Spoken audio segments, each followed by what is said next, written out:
Hello and welcome to this pre-Qual 360 interview with Richard Gehling. Richard, I'm delighted you could join me. Would you first of all like to give a brief introduction to yourself?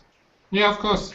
Hi, my name is Richard Gehling. I work for TNS Infratest, more precisely for TNS Qualitative. And yeah, I'm overseeing with my teams in Hamburg, Frankfurt, and Munich, the Qual work within TNS Germany. Brilliant. Now, we had a little bit of a chat before this hangout, and we were talking a bit about does MR kill creativity? And I understand you have many thoughts on that, so I'd like to pick your brains and have you tell us a little bit about it. Okay, yeah, I think it's something which comes, back and forth, since I've joined market research for a couple of decades.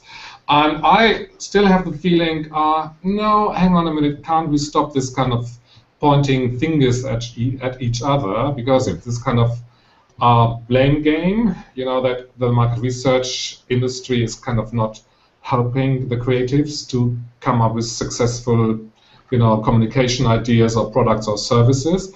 And quite frankly, I have the feeling, market research is in the business of creating great ads, products, and services as well, like the creatives. So I would see myself more or less in the same boat as the creatives, however, in a different role. Okay, that's fascinating. And so, is there anything going to be coming up at this event that discusses this lack of creativity in MR? Is there any presentations?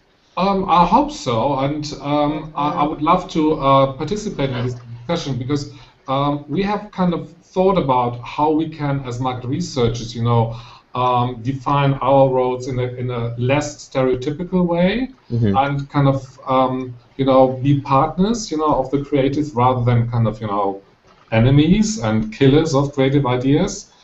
And so we have started a couple of years ago already this kind of co-creation approach where we really think we can help creatives as well, of course, in the end of the day, our clients, to grow their business, because that's what we are in at the end of the day, to help our clients grow their business. Sure. Yeah. And you mentioned co-creation there. Can you tell us a little bit about co-creation and where we are at with that with regards to Qual research? Is this a new thing? Is it an old thing? Where are we at right now? No, I don't think it's a new thing. I think co-creation is, I would say, at least what I know about it, it's already going on for quite some time. However, we had this idea, how can we kind of, define it for us and come up with the format which we can use with our clients, with our agencies we work with, and then kind of help them, moving things, in the right direction. Co-creation for us means basically that we have created a pool of so-called creative consumers, because we believe market research can help clients and agencies build business, when you bring in the right consumer at the right time. And creating value or co-creating value with consumers, we believe you should then work with creative consumers. And we have a special pool here in Hamburg where, creative, talented, trendy people help us in a kind of a workshop format to co-create value with clients and agencies together.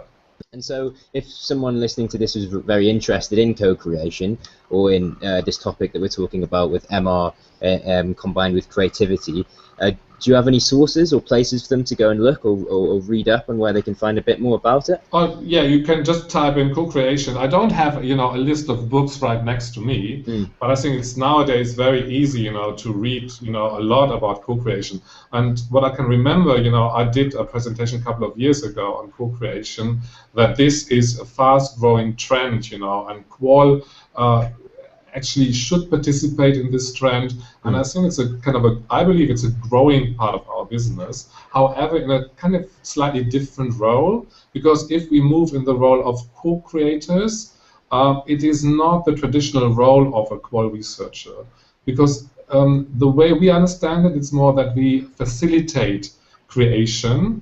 We do not believe that co-creation is something which you can delegate. So the client role is very active as well.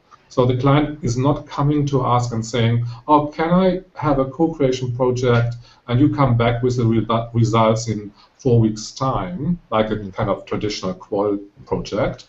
This is really a hands-on job. So the client and the consumers and the agency are co-creating value together, and our role as market researchers transforms into a role of a kind of a creative facilitator, providing the environment, making sure that the energy level is high throughout the process, stimulates the group, and make sure that the process, is on track. Okay, and when we're talking about stimulating creativity and creating the right environment, what kind of things do we do to stimulate participants in that way? Okay, first of all, leave the office space. That's the first thing I would recommend. So usually, we are going to kind of very kind of unusual places, like kind of spacious, lots of fresh air and big windows. So it's not an office job. Co-creation is really about, leaving the daily kind of life environment and creating something in a special environment. And then basically it's really kind of inviting. First day, usually, we have actually a two-step approach, where step one is really all about, if you want, allowing people to go crazy. Because there's a saying which says, in order to have a good idea, you need to have lots of ideas first. Because then you throw away the bad ideas and you are left with the good ideas. So first, day one is all about, allowing people basically going wild and going crazy. It's really about generating lots and lots of ideas. So, for example, we have a technique which is called get fired. And it works like this. So come up with ideas, which are so crazy that the CEO of your company would fire you. And, so that's the first step. And of course, then, we take these kind of ideas and then ask, participants to turn it around into something which is more on target. Okay. So it's always about kind of, getting back and forth, but using a lot of these kind of creative techniques, which stimulates creative thinking throughout the day. Okay, that sounds really interesting. And yeah, it's fun. Sounds like a lot of fun, although I'm not sure I would like to lose my job over it. No, it's just a game. No, sure, sounds like great fun. Richard, thank you very much for joining me, and I hope to see you at the event in Istanbul soon. Absolutely. Thank you very much. It was a pleasure.